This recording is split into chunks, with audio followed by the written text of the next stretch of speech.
Hello，各位大家好，歡迎大家嚟到我哋今晚嘅 webinar。咁今日咧，其實我哋主要咧，我哋會講一講越南呢個市場啦，亦都係分享翻究竟上年半年啦，2025年啦，有好多嘅政策上嘅改善，點樣令到去將呢個房地產市場嘅規管更加完善咧？咁今日會同大家分享翻嘅。咁另外亦都有即係最近上年年底都有好多新嘅基建咧，陸陸續續開始動緊工。咁呢度亦都可以同大家分享翻。咁最尾啦，2月份咧，我哋有兩個喺河內嘅樓盤咧，我哋係做過所有嘅due diligence，咁我覺得可以適合，亦都係可以推介俾我哋香港嘅客人嘅。咁我係今日嘅主持人啦，我叫 Kenny，亦都係我哋 VN Home.HK 嘅創辦人。咁有啲朋友可能未必認識我嘅，咁我先簡單介紹我哋自己公司背景先啦。嗱，咁我哋呢間公司其實成立咧，主要嚟講咧個目的就希望可以更加將越南房地產嘅資訊咧同香港嘅朋友去轉達啦，因為始終我哋見到有好多香港嘅投資者，佢哋可能進入越南房產嘅時候咧，佢哋冇一個好系統或者好一個好啱嘅平台去了解更加多當地嘅資訊。咁我哋希望藉住呢一個平台咧，可以俾到大家更加完善嘅信息，咁令到你去如果去就算你係買咗又好，或者未買都好啦嘅朋友仔，都可以更加了解到呢一刻越南發生咩事，咁從而令到你哋去做一個決定嘅時候咧，更加好，更加審慎。我自己本身個背景啦，我叫 Kenny 啦，咁其實我做咗海外房地產銷售都超過10年時間㗎啦。最初頭嘅話，我係買一啲英國、澳洲、美國、加拿大嘅項目啦，咁亦都中間有賣過東南亞嘅國家啦。大概3、4年前到啦，咁我有幸喺當時俾當時嘅公司派咗我去越南去開拓我哋嘅分公司。係嗰個 moment 啦，令到我更加了解到成個市場嘅運作。咁我哋亦都覺得越南其實喺咁多個東南亞國家入邊咧，其實佢嗰個投資嗰個可觀性啊，或者係潛在嘅潛力咧，我自己認為係最高嘅。咁所以今日點解會即係同大家坐喺度同大家做呢個分享咧，就希望可以俾你更加了解到越南呢個市場。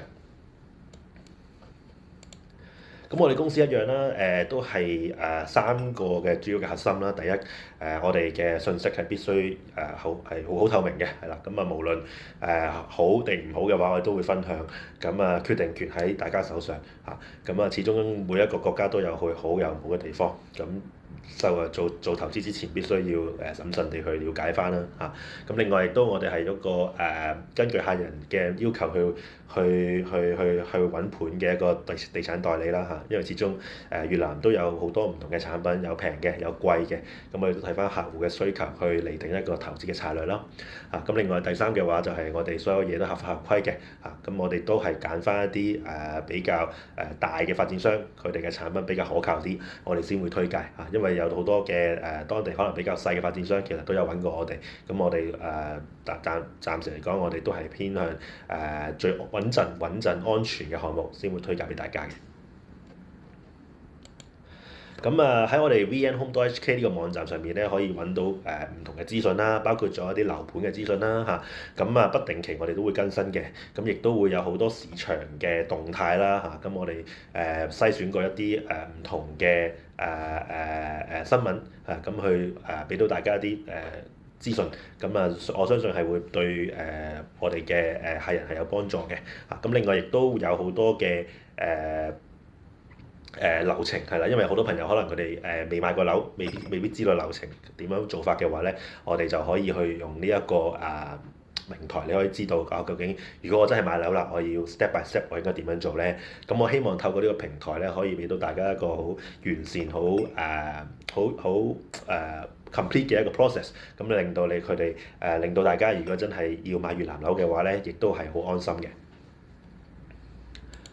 咁去到今日我哋嘅主題啦，越南樓市究竟係點樣咧？嗱，咁其實咧今日咧我準備咗唔係太多 slide 嘅啫，係咁俾大家去了解下啦嚇。咁我覺得第一樣最重要嘅就係上年年底其實越南政府喺針對房地產嘅法例上邊咧做咗好多修正嘅，係啦。咁呢度咧大家你見到個 screen 咧，其實咧就係四大嘅主題啦。第一個就係法規嘅保障啦。第二個就係一陣會講嘅河內嘅樓價啦，有啲位置好貴，係令到好多朋友可能佢哋會去外邊去再先去買樓，咁所以周邊嘅房價亦都開始慢慢見到有一個幾好嘅增長。咁第三嘅話就係一個整個越南嘅經濟起飛啦嚇，咁啱啱突破貧窮線啦，咁所有嘢基本上都係好似以前嘅大陸咁樣，所以我哋亦都係覺得係一個好好嘅投資嘅機會。咁第四個就係基建啦，始終越南係一個發展中國家啦，咁所以我哋好多時候揾到嘅即係見到嘅經濟起飛嘅時候咧，都係因為靠一啲基建去刺激。咁尤其好多時候我哋見到越南啲地方其實可能佢哋冇任何嘅公路啊、橋梁啊，咁當呢啲基建起咗之後咧，其實都令到當地嗰個價值啊，土地價值亦都係會上升嘅。咁我哋先開始講講第一個就係法規保障嘅升級啦嚇。咁其實咧主要嚟講咧四個方向啦。咁第一個就係提高咗發展商嘅門檻啦。咁呢度亦都保障咗買家嘅，係啦。咁基本上而家因為呢個法例實行咗之後咧，其實好多比較小型嘅發展商都開始被淘汰㗎啦嚇。咁基本上得翻一啲我哋嘅著名嘅 big players 喺入邊啦，即係例如可能係Masterise 啊、MIK 啊呢啲係比較大嘅發展商，咁你哋先可以即係會買得安心啲。咁另外政府喺公佈資訊方面咧，亦都係做咗一個好好嘅措施，就係話佢哋喺網上會公佈一啲項目，邊啲係可以俾我哋海外人士去購買嘅，咁大家一目了然就唔會俾人呃嚇。咁暫時嚟講咧，河內先會先做嘅，咁我相信胡志明市未來都會跟住㗎啦。咁另外第四個亦都係比較重要嘅一個去留意嘅地方，就係銀行擔保。咁基本上所有項目而家都係需要銀行擔保㗎啦。咁令到即係呢個措施個好處就係可以避免到一啲所謂嘅爛尾樓發生咯嚇。咁所以咧喺呢四大措施同時間實行嘅情況下咧，其實我哋見到未來如果你作為一個海外投資者去買越南物業嘅話咧，其實成個流程啊成個系統啊都係非常之安全可靠嘅。咁呢個就係我頭先提過啦，即係大家可以上呢個網站去 check 下有啲咩項目係可以俾海外人士去買啦。咁當然佢係越南文嘅，但係就而家科技好方便嘅，你可以 Google Translate 都見到嘅。咁如果大家需要呢個 link 嘅話咧，可以私底下WhatsApp 揾我，咁我可以俾條 link 大家。另外就提過啦，第二個 option 啦，就係即係第二個factor 啦，我哋覺得點解係河內見到尤其係河內個樓市係比較升得比較急咧？當然啦，即係一啲好核心嘅位置，例如可能係西湖啊、紫橋嗰啲位置，其實平均單價美金講緊6000至8000蚊一尺，已經升到呢個水位㗎啦。其實如果你問我喺嗰個當地個人均消費嚟講咧，其實係一個比較離地嘅一個水平嚟嘅，咁所以有好多嘅租客啊好，或者係投資者好，佢哋嘅目光開始係將佢哋嘅嗰個地方，佢哋偏向一啲新市鎮為主，係啦。變咗我哋見到有好多新市鎮，其實佢哋可能價錢係大概2200蚊美金一平米度嚇。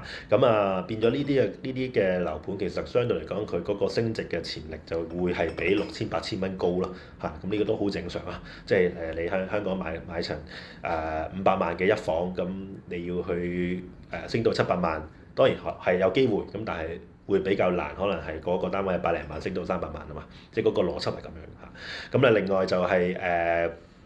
呢一啲嘅外圍嘅區域咧，其實好多時都係靠啲基建去 support 嘅。一陣會講到一啲基建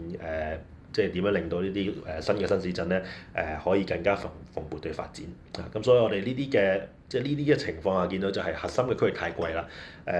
投資者、自住嘅朋友、租客開始喺外邊去揾適合嘅地方，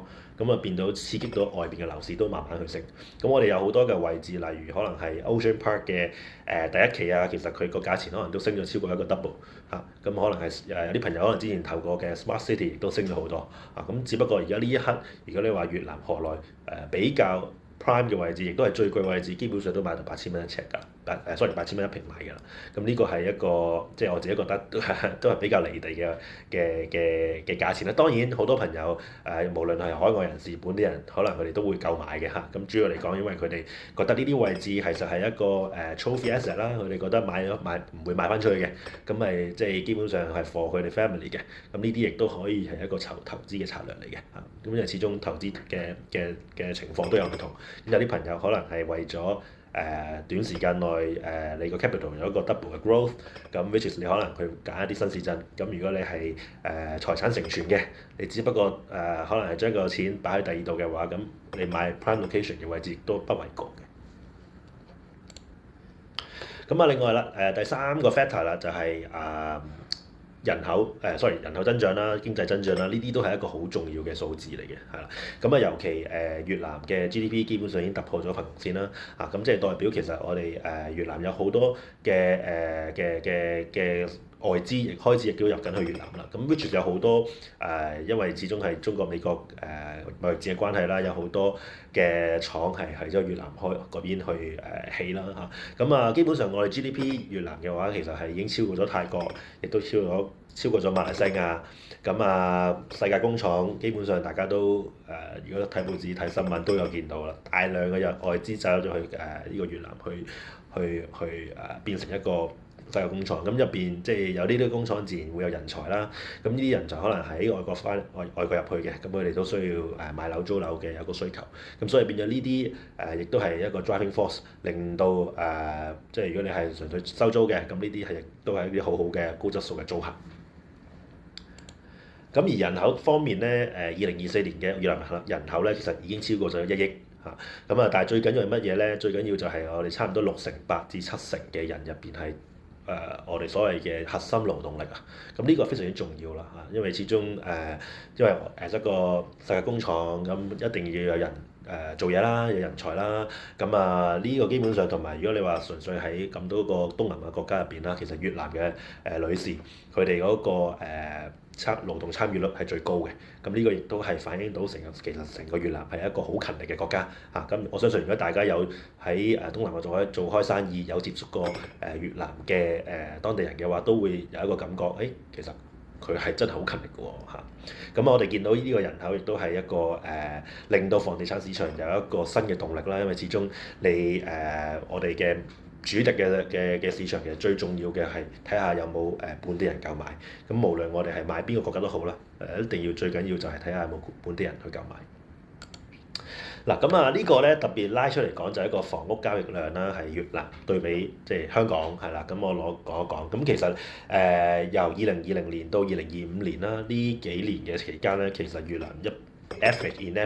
你預翻每一年嘅成交量咧係大概10萬至到12萬度，係啦。但係我哋越南係有大概1億人口，咁而香港嘅成交量咧，基本上拉平翻5萬個一年度啦。咁大概700萬人口。咁其實你會見到嗰個差距都仍然係好大嘅嚇。即係話其實我哋人口差15倍㗎嚇，即係香港同越南人口差15倍，但係成交量我哋只係大概2倍度。咁變咗其實你有好多嘅潛在力係未釋放出嚟嘅嚇。咁所以而家呢一刻只係慢慢嘅啫嚇。好多朋友可能都會問2014年越南開放人士買樓咯喎，都升咗段時間啦。咁究竟係咪會好長期實咁升咧？咁其實呢個都答到你啦，係啦。其實人口係一個好絕對一個好大嘅 driving force。咁我哋相信呢個亦都長遠嚟講係對越南當地係一個正面嘅影響嘅。咁另外第二樣嘢就係好多時我哋見到好多嘅農村，可能佢哋嘅越南人啦，佢哋開始畢咗業之後，佢哋會移去呢一個城市，咁亦都係加速咗呢一個城市嘅進化啦。咁所以我哋見到越嚟越多一啲朋友佢哋嗰個即係無論係河內又好或者胡志明市都好啦，咁佢哋好多人係會喺其他地區入嚟嘅咁呢啲亦都係一個即係對於房地產市場係一個利好嘅消息，因為始終買樓就係有人。嗱，最尾一個我哋點解會睇好越南樓市咧？咁其實第4個咧就係一個基建啦。咁今日亦都可以趁呢個機會同大家去 update 下啦嚇。其實有好多嘅。我攞咗4個比較大嘅嚟講，第一個就係嘉平國際機場啦，咁啊第二個就係中粵跨境高鐵，第三個就係河內嘅4號環迴公路，第四個就係地鐵5號線嚇，咁呢啲其實已經全部係動緊工㗎啦，即係已經今日講嘅時候，其實已經全部做緊嘢㗎啦嚇，咁大部分嘅呢啲基建咧，其實政府嘅 target 都係大概2030年到呢個時間點去起好啦，咁所以我哋覺得由今年2026年啦，咁其實都仲有大概3至4年時間俾佢完成嚇，咁同埋好多時呢啲我哋而家全部呢啲基建全部真係動緊工，唔係政府得個講字有個口號話要起啦，唔係嘅，全部動緊工嘅嚇，即係有晒 official 嘅動工日期嘅咁所以呢啲我哋睇好嘅就係呢啲數據上可以俾到大家咁所以我哋覺得而家入市嘅話咧，其實你係提前佈局咯你可以捕捉到基建落成之後嗰個紅利，咁 which is 我覺得大部分如果係投資越南嘅朋友，佢哋其實最主要嘅目的都希望呢一個咁睇一睇個國際機場先啦，咁呢個係上年12月動工㗎啦，咁你見到政府即係嗰啲官員都有出席到啦咁另外呢個國際機場其實將來咧就會取代咗河內嘅機場，咁喺河內嘅東面嘅係啦，咁嚟緊亦都會有好多嘅有個 highway 會駁落去嘅，咁所以咧唔需要擔心中間嘅交通嘅問題咁呢個預計啦第一期因為好大嘅機場講緊2030年就會落成㗎啦咁陸陸續續慢慢會即係會將啲航班搬過去咁另外第二個啦就係中粵跨境鐵路，咁呢個係一個高鐵嘅項目啦，同中國合作嘅，咁呢個係亦都係2030年完成咁將來咧就會可以喺老街啦、雲南嗰邊啦直接駁到去海防，中間就會有河內咁所以咧呢個亦都係一個對於整個呢兩個國家嚟講一個利好嘅因素啦咁始終有鐵路有 infrastructure，你先可以刺激到周邊嘅一個樓價嘅土地嘅增長啦。咁第三個咧係河內4號公路 Ring Road 4，咁呢個係預計2028年通車㗎啦。咁其實已經如果大家有留意咧，或者係即係其實都好簡單，上 Google Map 都 search 到㗎。其實而家呢條路都起得七七八八㗎啦。咁基本上佢超過100公里嘅，係啦。咁而家 existing 嘅我哋有 Ring Road 3係最 latest 㗎啦。咁但係呢一個就會係未來都會通車㗎啦。咁亦都會有一個係3.5環公路，係啦。咁呢度冇特別講落去啦。咁但係3.5環其實顧名思義就喺4同埋3嘅中間咁所以呢度亦都係俾到一個好大嘅訊息，就係河內嗰個政府非常之支持呢啲基建嘅建築，咁希望可以因為始終人口太多啦，你喺現成嘅即係河內入邊咧，其實你未必可以足夠地方佢哋去 cater 呢啲咁大嘅人口咁所以你只能夠去向一啲新嘅市鎮去遷移，咁但係中間你就需要有一啲基建去配合啦。咁另外地鐵5號線啦，地鐵5號線嘅話咧就預計2029-2030年通車啦咁呢個亦都係剛剛上年12月嘅時候announce 咗咁所以而家 existing 嘅話咧，我哋有2號 A 同埋3號線啦，咁呢度會多埋一個5號線，咁當然仲有另外一條線係2號嘅線係會伸延翻去即係河內總站嗰邊嘅，咁但係呢個就即係仲係建築中，咁但係呢個新嘅 announcement 咧就講緊5號線啦。咁始終喺我哋河內西邊咧，其實嗰個重點嗰個政府嘅規劃咧都係擺喺西邊嘅，即係有好多政府嘅機構銀行商客辦公室寫字樓都係擺咗嗰邊啦。咁所以形成一個新嘅 CBD，咁嚟緊呢個5號線咧就貫穿咗佢，咁去翻我哋市中心其實就更加方便嘅。好，剛剛分享咗頭先以上嗰4個重要嘅 factor 啦，咁點解我哋會睇好越南市場啦？因為始終總結翻嚟講就係個基建啦咁同埋就係人口紅利。咁我哋覺得如果你係等到基建完成啦，你見到啦先入市嘅話咧，其實個紅利就基本上冇乜七七八八㗎啦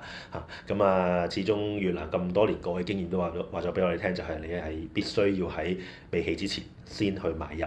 咁起到七七八八咁你轉手嘅話咧，嗰個升值咧非常之可觀，係啦。咁呢個亦都係即係玩投資，即係投資越南市場其中一個最主要嘅目的嚟嘅嚇，呢個做法嚟嘅。咁今日啦頭先提過啦，我哋有兩個項目會推介俾大家啦。咁相對嚟講，一個係核心地段咁先講核心呢個啦。咁呢個其實叫 Imperial Sky Park。咁其實佢係一個核心中心嘅樓盤啦啱啱先出嘅啫，講緊係出咗大概一兩個禮拜度咁呢個樓盤其實佢係其中一個賣點就係按呢個地鐵無線啦，啱啱提過嘅咁所以咧其實佢嘅出口咧啱啱喺個站嘅出邊咁就變咗我哋所謂嘅即係地鐵沿線嘅樓盤啦。大家都知道，如果係買開地產嘅地鐵沿線嘅樓盤都基本上好難會輸嘅始終如果你第一期買嘅話，其實都係一個非常之可觀嘅回報。咁好嘅話，呢個樓盤我哋係即係第一期第一座大概過咗農曆新年之後咧，就會推出第一座㗎啦。亦都係旁邊會有3.5環路4環路地鐵無線提過啦，呢啲重要嘅基建啦佢其實距離呢個 Smart City 其實就係大概揸車7分鐘到嘅路程嘅啫，好近嘅啫咁變咗大家可能有啲朋友已經買咗 Smart City 嘅話，咁可能都知道大概個位置喺邊但係如果冇買嘅話唔緊要嘅，可以再私底下揾我去傾一傾呢個項目。呢個發展商 MIK 咁其實佢係一個非常之大嘅發展商啦佢哋呢度係呢個 location 嚟嘅，係啦。佢哋暫時呢一個樓盤咧就唔會有銷售示範單位，亦都唔會有 model 嘅大家都睇相㗎啦。呢一刻越南其實尤其河內嗰個房地產市場係非常之火爆，所以發展商都未必會整呢啲 marketing 嘅嘢啦，情願喺個樓價上面咧做翻啲比較優惠即係或者相對嚟講比較好嘅樓價，減少一啲cost。呢個係佢哋而家嘅取態嚟嘅咁所以你見到啦，呢個就係樓盤嘅位置啦 ，Imperial Sky Park 啦。其實前面就已經有條大路啦，向翻我哋右手邊即係東邊行咧，就已經係去到河內嘅西部核心區。係啦，呢度亦都會見到係地鐵啦，total 39 km 咁廿一個站嘅，係啦，預計2029-2030年通車嘅，呢度可以俾到大家睇，就係呢個樓盤其實就係佢個站嘅旁邊，係啦。呢個樓盤 total 6座，30至35層高嘅，係啦。而家暫時會係先推出第一、第二座，據報消息嘅話先會開第二座嘅基本上成個樓盤大概3000零個單位到啦，都係啲1房至3房嘅單位啦如果大家買嚟投資嘅話，唔需要擔心，因為發展商規模極大，亦都有好多個案例基本上大家如果第一期嘅話咧，如果即係真係買到第一期嘅話，就非常之幸運啦因為我相信呢個樓盤係今年嘅一個比較核心嘅重點嘅一個升值都潛力都比較可觀嘅一個樓盤嚟嘅。呢個樓盤頭先俾到大家睇啦，就係 total 6座，中間會有個公園啦，有個小嘅一個好細嘅湖泊啦入邊都係有啲 facilities 㗎啦，即係緩跑徑而家好興嘅 pickleball court 係啦，全部都喺入邊㗎啦。基本上呢6座就圍住中間一個內園所以我哋越南嘅話咧，一般嚟講就買翻中間嘅。中層嚟講咧，相對價錢係會貴啲嘅因為越南係咁樣嘅最高唔係最貴，最平唔係亦都唔係最平，即係中層嚟講係最貴嘅高層嚟講反而唔會太貴另外第一座再35層高，494個單位1房至3房都係啲大概嘅尺數啦，即係大概300零尺啦，2房大概600零尺咁樣咯呢個係佢哋嘅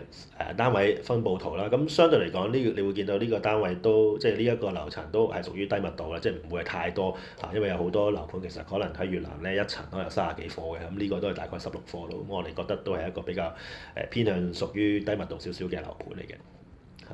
另外 Building Two 啦，咁 Building Two 嘅話咧，我哋就會有大概413個單位，佢比較少啲，咁因為其實佢喺啲高層嚟講咧，會做咗一啲特色嘅雙連單位啊、penthouse 啊，咁所以變咗 total overall 嗰個單位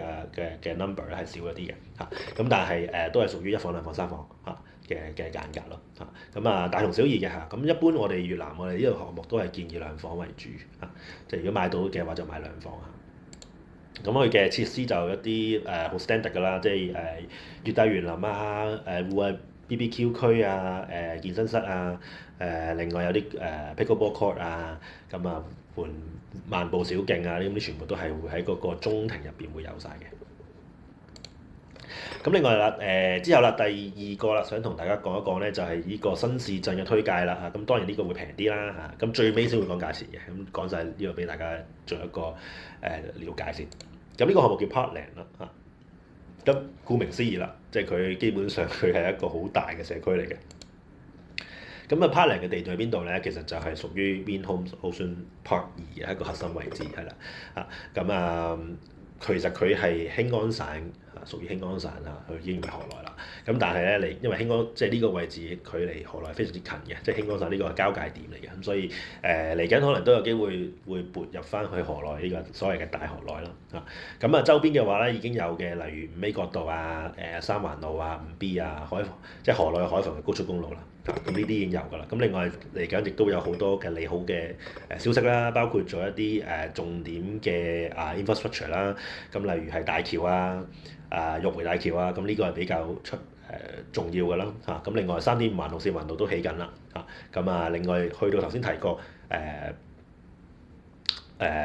東面嘅機場嘅話咧，我哋亦都會係非常之近嘅嚇。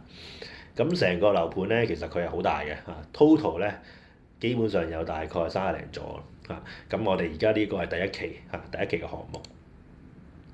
咁呢個位置 Ocean Park 2啦，咁其實佢借鑑於 Ocean Park 1嘅一個成功案例啦，因為始終 Ocean Park 1其實而家係一個非常之成熟嘅社區，入邊有 high rise、有 townhouse、有 house、有 villa 嚇，亦都有好多嘅商場啊、店鋪啊、韓國街啊，呢啲全部都有晒。咁所以變咗Ocean Park 2基本上係一個複製嘅案例嚇，咁但係我哋嘅價錢亦都係比 Ocean Park 1平好多。係啦，咁呢度係啦，咁成個佔地33.68公頃，有即係第一期有9座，係啦，最高35層嘅住宅，係啦，咁基本上成個樓盤落成之後，大概5600個單位度嚇，咁但係只係講緊呢度9座啫，嚟緊仲有廿幾座未出嘅，係啦，咁所以係一個好大嘅社區嚟嘅，係啦，咁都係1房、2房、3房嘅間隔啦，亦都有啲小嘅開放式嚇，咁開放式嘅話折實價大概例如唔使70萬港紙嘅啫，係啦，好平嘅嚇。咁呢度預計交樓期大概2029年啦嚇。咁其實成個樓盤嘅賣點係咩咧？就係你會見到呢度啦，會有個湖泊啦嚇。咁呢個湖大概3.6個 hectare 係啦。咁其實係一個好大嘅一個中央公園嘅個概念啦，係啦。咁亦都揾咗美國嘅設計師去負責呢一個design architect 嗰啲嘅嚇。咁所以成個樓盤你會見到我哋而家賣緊1、2、3、5、6、8係啦，呢4座。咁另外亦都有6座 total 係啦，咁另外嚟緊仲有3座未出嘅，係啦，咁所以呢個第一期就 total 係9座，係啦，咁單位分佈圖啦，咁呢度純粹過一個啦，唔會太多時間講。如果有興趣，大家就WhatsApp 我問一問啦，係啦，咁都係我哋建議都係買2房為主，係啦，因為始終越南2房對於無論即係開放式又好，或者係1房都好，我覺得 for future 買翻出去嘅話，2房都係會係比較可取進可攻退我守嘅一個選擇嚟嘅。係啦，咁而家有頭先提過啦，1座、2座、3座、5座、6座、8座呢 total 呢6座 building 咧，我哋都係賣緊嘅嚇。咁最尾做一個分析先，係啦，咁呢兩個樓盤啦，好簡單嚟講，一個係比較核心精華嘅地段啦，另外一個係全新發展嘅市鎮啦。咁Imperial Sky Park 嘅話就嚟緊會有地鐵站啦，你哋啲線會開通啦嚇，咁去過喺個站嘅旁邊啦，within walking distance 咯。咁另外如果係Parkland 嘅話咧，咁基本上整個規模都好大嘅，咁亦都係會有配套升值潛力會比較高啲我自己覺得。咁呢個係市區屋苑，一個大型屋苑係啦，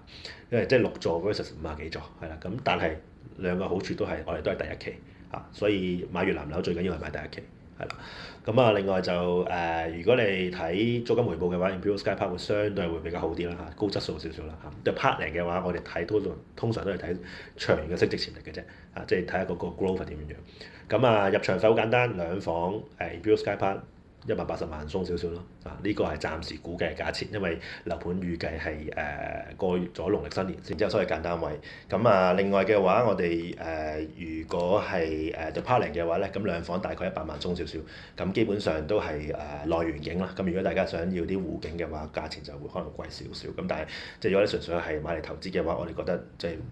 內園景其實都足夠㗎啦。咁如果大家對以上樓盤有啲乜嘢疑問想了解多少少價錢嘅話咧，歡迎 WhatsApp 聯絡我。OK，最尾啦，呢度留低我嘅聯絡方法啦。如果想去我哋網站了解多啲嘅話，歡迎。我哋不定時都會有好多嘅文章會分享俾大家。如果大家係要 WhatsApp 揾我嘅話，就62526980可以揾到我㗎啦。好，今日嘅時間差唔多啦。如果大家每一個月我哋都會做嘅，咁大家可以留意翻我哋嘅平台啦。我哋會公佈翻。有啲咩任何疑問都歡迎揾我。拜拜。